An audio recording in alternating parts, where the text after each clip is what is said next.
नमस्कार साथियों, मैं हूं अनुराग साहब। आप लोगों की इस वीडियो क्लास में एक बार फिर स्वागत करता हूं। साथियों, हम लोग जो बात करने वाले हैं वो होने वाला है आपका यूपी पीसीएस का जो प्रीलिम्स हुआ है एग्जाम। ठीक है, तो आपका जो है प्रीलिम्स एग्जाम हुआ है उसकी आंसर की मैं यहाँ पर पूरी देने वाला हूँ विद एक्सप्लेनेशन। मुझे उम्मीद है कि आपको ये वीडियो पसंद आएगा।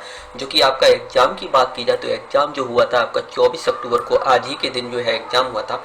कंप्लीट जो है मैं यहाँ पर देने वाला हूँ। ठीक है, तो आइए फिर बिना किसी देरी के जो है हम लोग यहाँ पर बात करते हैं। आपका ये जो है सीरीज है, ए है, बी टू बी सी और डी जो है वो भी मैं ये अभी थोड़ी बहुत देर में डाल दूंगा।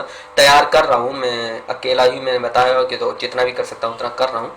तो अभी बस 1 घंटे में दूसरा पार्ट डाल दूंगा, फिर तीसरा। मैंने 2-3 पार्ट में मैंने ये बना रखा है। ठीक है, तो चलिए फिर बिना किसी तरीके हम लोग जो है आपका शुरू करते हैं आपका वीडियो। यूपी पीसीएस का जो है उत्तर प्रदेश पब्लिक सर्विस कमीशन। ठीक है, वीडियो पसंद आए तो लाइक शेयर कमेंट करना ना भूलें, साथ ही जो है आप सब्सक्राइब कर लेना। ठीक है, तो आइए सबसे पहला क्वेश्चन देखते हैं और आपकी जो है आंसर की भी साथ में देखते हैं। तो नीचे 2 कथन दिए गए जिसमें से एक अवकथन है और दूसरे को कारण कहेंगे। ये जो है मुगल साम्राज्य जो है मूल रूप से क्या था? सैनिक राज्य था। बिल्कुल सही था। केंद्र शासन व्यवस्था के विकास की प्राण शक्ति उसकी सैनिक शक्ति पर निर्भर था। तो ए और आर दोनों सही हैं और आर एक ही सही व्याख्या भी करता है। तो आपका इसका उत्तर जो हो जाएगा वो उत्तर जो है आपका हो जाता है ए। ठीक है, क्या हो जाता है? आपका उत्तर हो गया आपका ए हो गया, तो इसका आंसर ए हो जाएगा। ठीक है, क्वेश्चन नंबर नेक्स्ट देखते हैं। हमारा क्वेश्चन नंबर नेक्स्ट है, निम्नलिखित में से कौन सा द्वीप जो है कैरिबियाई सागर में अवस्थित नहीं है? तो आपका ग्रेनाडा, मोंटसेराट। ठीक है, जो यहाँ पर जो इन्होंने टिक लगाए हैं उसको मत देखना, ये मुझे ऐसी कॉपी मिली है तो ये उन्होंने अपने हिसाब से लगाए हैं। इसका आंसर जो हो जाएगा वो हो जाएगा डी। डी जो है आपका एंगुएला जो है आपका क्या नहीं है? आपका ग्रेनाडा का वो सॉरी कैरिबियाई सागर नहीं है। ठीक है, क्वेश्चन नंबर नेक्स्ट देखते हैं। क्वेश्चन नंबर नेक्स्ट का आपका आंसर है, भारत में थोक मूल्य सूचकांक डब्ल्यूपीआई के आंकड़े निम्नलिखित में से कौन सी संस्था जो है जारी करती है? ठीक है, तो आपका उत्तर जो हो जाएगा बी, वाणिज्य एवं उद्योग मंत्रालय आपका जो है डब्ल्यूपीआई यानी कि भारतीय थोक मूल्य सूचकांक। जूम करके दिखा देता हूं, भारतीय थोक मूल्य सूचकांक के आंकड़े जारी करता है। कौन करता है? आपका वाणिज्य एवं उद्योग मंत्रालय करता है। तो आपका उत्तर हो जाएगा बी 3 का। ठीक है, क्वेश्चन नंबर नेक्स्ट देखते हैं। आपका भारत में आपदा प्रबंधन के लिए राष्ट्रीय आपदा प्रबंधन डिवीजन गृह मंत्रालय में एक नोडल डिवीजन है। तो राष्ट्रीय आपदा प्रबंधन या प्राधिकरण का पदेन अध्यक्ष कौन होता है? तो आपका जो है प्रधानमंत्री होता है। क्या है आपका पदेन अध्ययन कौन है? आपका एजेंसी कार्यपालक राष्ट्रीय आपदा प्राधिकरण। ठीक है, तो नरेंद्र मोदी पंत प्रधान। ठीक है, तो आपका जो है पदेन अध्यक्ष इसके कौन है? आपके नरेंद्र मोदी जी हो गए। तो आपका उत्तर हो जाएगा ए। तो 4 का जो है ए होगा आंसर। ठीक है, जो मैडम जी ने लगाई है उनके हिसाब से मत देखना। उत्तर प्रदेश में बजट 2021-22 के किस योजना के अंतर्गत विद्यार्थियों को टैबलेट देने की घोषणा की गई है? तो मुख्यमंत्री जो है बाल सेवा योजना के तहत। ठीक है, क्वेश्चन नंबर नेक्स्ट देखते हैं इसी में ही। क्वेश्चन नंबर नेक्स्ट जो है वो है आपका, निम्नलिखित में से कौन सा एक कोको का उत्पादक नहीं है? ठीक है, तो यहाँ पर जो है आपका मैडम जी ने लगाया आइवरी कोस्ट। तो मैं आपको यहाँ पर दिखा देता हूँ, कोको का जो है उत्पादक देशों में 2020 की जो है सूची आई है। तो आइवरी कोस्ट नंबर 1 पे है, घाना नंबर 2 पे है, इंडोनेशिया नंबर 3 पे है, नाइजीरिया नंबर 4 पे है, कैमरून जो है आपका नंबर 5 पे है, ब्राजील, इक्वाडोर, पेरू और डोमिनिकन रिपब्लिक एंड कोलंबिया। तो यहाँ पर देखिए, यहाँ पर कौन कौन से, देखिए लातविया इसमें नहीं है, कैमरून नहीं है, कि घाना नहीं है, कि आइवरी कोस्ट है। तो आप यहाँ पर गौर करेंगे तो यहाँ पर क्या क्या मिल जाएगा आपको? देखिए कैमरून जो है यहाँ पर देखने को मिल जाएगा, कैमरून। ठीक है, ये 5वें नंबर पे है। आइवरी कोस्ट नंबर 1 पे ही है आपका। घाना की बात करूं तो नंबर 2 पे आ रहा है आपका लातविया नहीं आ रहा है। तो आपका उत्तर हो जाएगा आपका ए, 6 का ए हो जाएगा। ठीक है, तो निम्नलिखित में कौन सा जो है कोको का उत्पादक देश नहीं है? तो लातविया नहीं है। निम्नलिखित में से भारतीय संविधान का कौन सा अनुच्छेद जो है आकस्मिक निधि का जो है संबंधित है? तो आपका 267 आपका जो है आकस्मिक निधि के बारे में क्या करता है? प्रावधान करता है। तो आपका उत्तर हो जाएगा 7 का सी। क्वेश्चन नंबर नेक्स्ट है, विश्व युवा कौशल दिवस 2021 का विषय यानी कि थीम क्या है? तो आपका जो है उत्तर जो है आपका इसका आंसर हो जाएगा आपका डी, री imagining youth skills post pandemic. ठीक है, फिर से बता दूं, इमेजिनिंग ठीक है, यूथ स्किल्स पोस्ट पैंडेमिक। तो आपका उत्तर हो जाएगा इसका डी। क्वेश्चन नंबर नेक्स्ट देखते हैं, कोविड, ये आपका 9 का बी हो जाएगा। कोविड महामारी की कोविड महामारी की दूसरी लहर के समय किस संस्था ने नाइट्रोजन जनरेटर को ऑक्सीजन जनरेटर में बदलने का प्रदर्शन किया था? तो भारतीय विज्ञान संस्थान ने नहीं, आईआईटी बम्बई ने किया था। तो यहाँ पर लिखा है IIT Bombay converted nitrogen generator to the oxygen generator to help meet the demand nitrogen plants which take air from the atmosphere as raw material are the available across India in various industry plant, and each of them has the potential of being the converted to an oxygen generator to tide over the present emergency। ठीक है, तो आपका उत्तर हो गया इसका क्या? B, IIT Bombay. Question number next देखते हैं आपका, निम्नलिखित में कौन सा भारत के उत्तर पश्चिम भाग में शीत ऋतु में होने वाले वर्षा के लिए उत्तरदायी? आप वीडियो देख लेना, मैंने अच्छे से आपको इसका डिटेल में पढ़ाया है। तो आपका 10 का सी हो जाएगा आपका पश्चिमी विक्षोभ से। फ्लाई ऐश प्रदूषण होता है, आपका उत्तर हो जाएगा इसमें, मैंने आपको कई बार पढ़ाया फ्लाई ऐश के बारे में। तो ताप विद्युत संयंत्र से निकलता है। ठीक है, ताप विद्युत संयंत्र से निकलता है, तो आपका उत्तर हो जाएगा सी, 11 का सी। जूम करके दिखा देता हूँ। फ्लाई ऐश प्रदूषण होता है तेल शोधन से, उर्वरक उद्देश्य से, ताप विद्युत संयंत्र से। तो ताप विद्युत संयंत्र से होता है। क्वेश्चन नंबर नेक्स्ट देखते हैं, उत्तर प्रदेश स्वामी विवेकानंद ऐतिहासिक पर्यटन यात्रा योजना 2021 को उत्तर प्रदेश सरकार ने धार्मिक यात्रा के निम्न में से किस व्यक्तियों के लिए आरंभ की गई थी? तो आपका उत्तर जो है मजदूरों के लिए। ठीक है, आपका उत्तर हो जाएगा 12 का डी। तो स्वामी विवेकानंद ऐतिहासिक पर्यटन यात्रा योजना 2021 उत्तर प्रदेश स्वामी विवेकानंद ऐतिहासिक प्रदर्शन योजना 2021 की बात करें तो यहाँ पर लिखा हुआ है साफ साफ, Uttar Pradesh government has recently announced Uttar Pradesh Swami Vivekananda Aitihasik Paryatan Yatra Yojana 2021 scheme the launched by the chief minister of Uttar Pradesh Shri Yogi Adityanath. The scheme was the basically launch of the labours of the state, यानी कि साफ लिखा हुआ मजदूरों के लिए, लेबर्स ऑफ स्टेट और the labour class of the state to provide them with tour facility and various religious place. ठीक है, तो आपका जो है बच्चों के लिए, ठीक है, मजदूरों के लिए ये किया गया है। तो क्वेश्चन नंबर नेक्स्ट देखते हैं आपका, इसी में ही निम्नलिखित में से कौन अन्य तीनों की तुलना में ज्यादा सूर्य की रोशनी जो है परावर्तित करता है? तो आपको पता ही होगा कि जब सफेद रंग जो होता है वो सारे के सारे जो है कलर क्या कर देता है, परावर्तित कर देता है। तो आपको पता होगा वो हमें सफेद सफेद दिखाई पड़ता है। ये चीज आप लोगों को पता है कि वो सफेद दिखाई पड़ता है। तो आप अंदाज लगा सकते हैं सबसे अधिक सफेद क्या होता है। तो इसमें 3 से 4 चीजें दी गई है, रेत का रेगिस्तान, धान की खेती की भूमि, ताजा बर्फ से ढकी हुई भूमि, प्रेरी भूमि यानी कि समशीतोष्ण मैदान। तो आप अंदाज लगा सकते हैं कि इसका उत्तर हो जाएगा आपका सी, यानी कि 13 का सी होगा। साफ सुथरी बात यहाँ पर हो रही है, रेत का मैदान, धान की खेती, तो ताजा बर्फ से ढकी हुई, क्योंकि जब बर्फ से ढकी हुई बात का मतलब है जस्ट अभी बर्फ ही गिरी है, और बर्फी मतलब नहीं बोलो, बर्फ मतलब आइस अभी जस्ट गिरी हुई है, तो वो क्या है एकदम सफेद होगी। तो क्या करेगी, सबसे ज्यादा रोशनी का, सूर्य की रोशनी का परावर्तन करेगी। क्लियर हुआ ना? तो आपका उत्तर हो गया 13 का सी।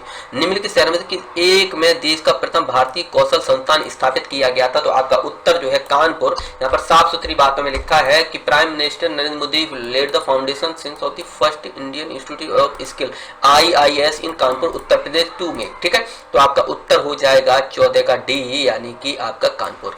क्वेश्चन नंबर नेक्स्ट है, फ्रेंच ओपन टेनिस टूर्नामेंट 2021 की महिला एकल खिताब की विजेता बारबोसा क्रेजिस्कोवा निम्नलिखित में किस देश से जुड़ी हुई है? तो आपका उत्तर है चेक गणराज्य। बारबोसा आपका जो है क्रेजिस्कोवा, बारबोसा क्रेजिस्कोवा विकिपीडिया पे आपको मिल जाएगा। Formerly known is the Barbosa, पता नहीं क्या नाम है, चेक retired professional tennis player her the highest WTA ranking world number. ठीक है, तो आपका चेक गणराज्य की रहने वाली है। ठीक है, अभी रह कहाँ रही है, आपकी दुबई में रह रही है, तो हमें इनसे कोई लेना देना नहीं है, दुबई में रह रही है। इनका जो अभी कहाँ की है, तो ये चेक गणराज्य की है। तो उत्तर जो है आपका ए है, आपका 15 का। ठीक है, क्वेश्चन नंबर नेक्स्ट देखते हैं, निम्नलिखित में से किस व्यक्ति ने मूल अधिकारों के हमारे लोगों के लिए प्रतिज्ञा तथा सभ्य विश्व के साथ किया गया समझौता कहा? तो आपका उत्तर हो जाएगा 16 का बी। ठीक है, अगर कोई डाउट हो तो आप कमेंट करके बता सकते हैं। आपको लगता है कि हमने कोई गलत आंसर दे दिया तो आप कमेंट करके जरूर बताएं, आपको 5 रुपए का इनाम दिया जाएगा, पेटीएम कर दूंगा मैं आप लोगों को। क्वेश्चन नंबर नेक्स्ट देखते हैं, राइबोफ्लेविन की कमी से निम्न में से कौन सा रोग होता है? Pellagra, beriberi, scurvy. तो आपको सबके बारे में पता है, स्कर्वी जो है आपका चर्म रोग होता है, यानी कि स्किन से जुड़ा हुआ होता है। चाइलोसिस के बारे में अगर बात करें तो आइए मैं थोड़ा जूम करके, how does the riboflavin deficiency cause the cheilosis? तो riboflavin deficiency cause the various non specific skin and the mucosal lesions the including the, ये क्या है आपका, at the angle of the mouth the angular stomatitis in the surface of. तो साफ सुथरी बात है, किससे हो रहा है, तो चेइलोसिस हो रहा है, किससे, राइबोफ्लेविन। राइबोफ्लेविन जो होता है आपका B6 होता है, 90% मुझे उम्मीद है B6 होता है, ठीक है। तो आपका उत्तर हो जाएगा आपका 17 का आंसर क्या हो गया, 17 का आंसर हो गया डी, क्या हो गया, चेइलोसिस, ठीक। चलिए क्वेश्चन नंबर, हड़प्पा सभ्यता का स्थान जो मांडी है, मांडी या मंडी, भारत के किस राज्य में स्थित है, तो आपका उत्तर प्रदेश नामक राज्य में स्थित है, वो भी कहां पर, मंडी या मांडी जो है उत्तर प्रदेश। तो Mandi is the village the Muzaffarnagar district of the Uttar Pradesh, is the located about the 200 kilometre north east of the Delhi, in the notable for the discovery and looting of and the ancient treasures true by the villagers in July 2000। The treasures in believed to have been from the Indus Valley civilization period। साफ सुथरी बात है कि सन 2000 में क्या हुआ था, यहाँ पर जो है खजाना वगैरह मिला था, और वहाँ के जो लोकल लोग थे उन्होंने क्या कर दी थी, वहाँ पर लूट खसोट मचा दी थी और उस सारे खजाने को लूट ले गए थे। तो आपका मुजफ्फरनगर नामक जिले में उत्तर प्रदेश नामक राज्य के मंडी जो है गाँव में है। तो मंडी जो है आपका मुजफ्फरनगर का एक गाँव है जो कि उत्तर प्रदेश नामक क्या,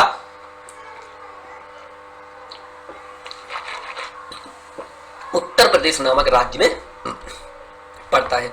तो 18 का उत्तर हो जाएगा आपका क्या, डी।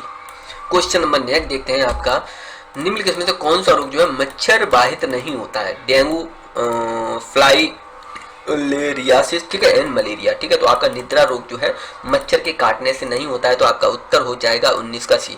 अब आपसे क्वेश्चन पूछता हूं कि मच्छर के काटने से मलेरिया होता है, HIV एड्स क्यों नहीं होता है। अगर कोई महान आत्मा देगा तो उसको 100 रुपए का इनाम दिया जाएगा, मैं मजाक नहीं कर रहा हूं। कोई यदि बताता है कि मच्छर के काटने से मलेरिया होता है, आपका HIV एड्स क्यों नहीं होता है, बताना। क्वेश्चन नंबर नेक्स्ट देखते हैं, 2011 की जनगणना के अनुसार राज्य का जनसंख्या घनत्व वाला कौन सा राज्य है, सबसे कम जनसंख्या घनत्व वाला। जो जनसंख्या घनत्व का मतलब होता है कि 1 किलोमीटर में सबसे कम, या कहें कितने लोग निवास करते हैं, तो सबसे कम जनसंख्या घनत्व वाला जो राज्य है वो आपका अरुणाचल प्रदेश। तो अरुणाचल प्रदेश के लिए हो जाएगा आपका उत्तर बी। क्वेश्चन नंबर नेक्स्ट देखते हैं आपका, चलिए क्वेश्चन नंबर नेक्स्ट जो है आपका, वॉटलिज्म क्या है। तो वॉटलिज्म क्या है, भोजन पदार्थ से होने वाला संक्रमण नहीं, भोजन पदार्थ से होने वाला विषैलापन बिल्कुल सही है। जल जनित रोग, तो आप इसको पढ़ने का ही मतलब नहीं है, आप तो काम में टाइम बर्बाद करें, इसका मतलब ये हुआ ना। तो चलिए सीधा सीधा आंसर बताते हैं, आंसर हो जाएगा बी, यानी कि भोज्य पदार्थ से होने वाले विषैलेपन को हम क्या कहते हैं, वॉटलिज्म नामक एक रोग है। तो what cause the botulism is canned food, तो why the food is the canned goods, the bacteria clostridium the botulism release in the toxin, toxin मतलब जहर, जहरीला कह सकते हैं। तो that cause botulism is part of the is natural, ठीक है। तो आपका सीधा सीधा मतलब हो जाएगा क्या, जहरीला, यानी कि विषैलेपन से होता है, तो भोज्य पदार्थ के विषैलेपन से, ठीक है। क्वेश्चन नंबर नेक्स्ट देखते हैं, कौन सा संविधान संशोधन अधिनियम द्वारा मतदान की आयु जो है 21 से घटाकर कितनी कर दी थी, 18 वर्ष कर दी। तो आपका उत्तर हो जाएगा सी, यानी कि 61 में संविधान संशोधन के द्वारा, जो कि आपका कब हुआ था, 1989 यानी कि 1989 में हुआ था, आपका जो है 22 का आपका सी हो जाएगा, ठीक है। क्वेश्चन नंबर नेक्स्ट, रेडियोधर्मी के संदर्भ में निम्न कथनों पर कौन सा कथन सही है। तो रेडियोधर्मी एक नाभिकीय गुण है, बिल्कुल सही है। नाभिकीय विखंडन के सिद्धांत पर हाइड्रोजन जो है काम करता है, तो ये बात जो है आपका गलत है। तो इसमें केवल जो है आपका ए जो है सही हो जाएगा, उत्तर है 23 का ए। तो यहाँ पर आप देख सकते हैं संलयन का अर्थ होता है जुड़ना या फिर जोड़ना, इसलिए एक भारी नाभिक बनाने के लिए एक हल्के इलेक्ट्रॉन को दो नाभिकों को मिलाकर जो प्रक्रिया होती है वह नाभिकीय संलयन कहलाती है। और नाभिकीय संलयन की प्रक्रिया में भारी ऊर्जा में क्या है आपका निकलता है, वो समझ रहे हो ना क्या निकलता है। यहाँ पर आप देख सकते हैं नाभिकीय विखंडन, नाभिकीय जो है संलयन, ठीक है। तो न्यूक्लियर फ्यूजन और न्यूक्लियर जो है आपका जो क्या है ड्यूटेरियम जो है आपका, तो यहाँ पर आपका उत्तर हो जाएगा। तो नाभिकीय विखंडन के सिद्धांत पर हाइड्रोजन जो है बम काम नहीं करता, बल्कि किस पे करता है, नाभिकीय संलयन पर करता है। क्योंकि दो अणुओं को मिलाकर, मतलब क्या होता है कि इसमें क्या होता है, अणु जुड़ते हैं यानी कि इलेक्ट्रॉन जुड़ते हैं, बल्कि विखंडन में क्या होता है, टूटते हैं, टूटने के बाद ऊर्जा बनती है। तो यहाँ पर जो है हाइड्रोजन बम जो है नाभिकीय संलयन पर कार्य करता है, ना कि विखंडन पर, ठीक है। उत्तर आपका 23 का ए हो जाएगा सही। NTPC की सिंगरौली स्थित इकाई के संदर्भ में निम्नलिखित में कौन सा कथन सही है। यह छत्तीसगढ़ राज्य के उत्तर प्रदेश छत्तीसगढ़ राज्य के उत्तरी भाग में स्थित है, तो गलत है भाई। यह एनटीपीसी की सबसे पुरानी इकाई है, तो बिल्कुल सही है। देखो अब यह छत्तीसगढ़ राज्य के उत्तरी भाग में स्थित है, नहीं, ये कहाँ पर स्थित है, तो यहाँ पर देख सकते हैं NTPC Singrauli. Singrauli upper super thermal power plant is located Shakti Nagar in the Sonbhadra district in the Indian state of Uttar Pradesh. The power plant in is the first power plant of the NTPC. It source coal from the Jayant and Bina mines and water from the Rehand reservoir on the 31 December 2020 मतलब क्या है 2014 यानी कि 2014 as the 15 megawatt solar PV was the commissioned at the NTPC Singrauli. तो साफ सुथरी बात है कि एनटीपीसी जो है कहां पर है आपका, सिंगरौली वाला, यह उत्तर प्रदेश में, ना कि कहां पर है आपका उत्तर प्रदेश में है, बल्कि कहां पर नहीं है, छत्तीसगढ़ में नहीं है। तो आपका इसमें से कौन सा सही होगा, आपका इसमें से केवल जो है आपका केवल ये जो है आपका 2 सही होगा, ठीक है, 2 सही होगा, यानी कि इसका 24 का जो है बी हो जाएगा। तो मैं इसका आंसर जो है जहां तक अंदाज है 24 का बी होना चाहिए, बी होगा, ठीक है, 24 का बी, 24 का बी, ठीक है, 24 का जो है आंसर हो जाएगा बी, ठीक, इन्होंने लगाया है सी, कोई बात नहीं, 24 का आंसर होगा बी बी बी, 24 का बी, ठीक है। क्यों होगा ये मैं आपको साथ में बताता जा रहा हूं, क्यों होगा, क्योंकि 2 सही है, क्योंकि एनटीपीसी जो सिंगरौली है वह भारत की सबसे पुरानी इकाई है, ठीक है। तो Singrauli super thermal power plant, Singrauli was the thermal power plant located Shaktinagar Sonbhadra district Indian state of the Uttar Pradesh. This power plant first power plant of NTPC, ठीक है, पहला यानी कि प्रथम पावर प्लांट है एनटीपीसी का, ठीक है। तो आइए फिर हम इसका आंसर देख लेते हैं। आपका 24 का जो है आपका बी हो जाएगा केवल 2, इसमें ए गलत है। चलिए, वायुमंडल में प्रकाश के प्रसार का कार्य होता है धूलकण, आपका 25 का बी हो जाएगा, साफ सुथरी बात है। क्वेश्चन नंबर नेक्स्ट देखते हैं, आपका 26 का जो है डी हो जाएगा। निम्न में कौन सा आयोग या समिति की सिफारिश पर अंतरराज्यीय परिषद की गठन की थी, यानी कि इंटर स्टेट ऐसे कुछ है, ठीक है। तो आपका उत्तर हो जाएगा क्या बोलते हैं, on the recommendation of which commission या committee the inter state council was set up in India, ठीक है, सेटअप इन इंडिया, तो सरकार या आयोग के द्वारा। तो आपका उत्तर हो जाएगा डी, ठीक है। इस वीडियो में हम इतना ही रख रहे हैं, नेक्स्ट वीडियो में जल्दी में थोड़ी बहुत देर में मैं आपको दे दूंगा कि जल्दी में बनाए दे रहा हूँ। मुझे उम्मीद है आपको पसंद आया होगा ये वीडियो, आप नेक्स्ट वीडियो का इंतजार कर सकते हैं। तो चलिए फिर इस वीडियो को यहीं पर रोक देते हैं, और कुछ और देखना चाहते हैं तो आपको प्लेलिस्ट वगैरह सारी मिल जाएंगी, आप वहां पर जाकर देख सकते हैं, चैनल पर विजिट कीजिए। आपको पूरी तैयारी का मटेरियल जो है यूपीपीसीएस का दिया गया है, जो भी प्रश्न में कराएंगे सारे मैं आप लोगों का मटेरियल करवा चुका हूं, ठीक है। तो चलिए अगली वीडियो में से तब तक नमस्कार, जय हिंद और वंदे मातरम।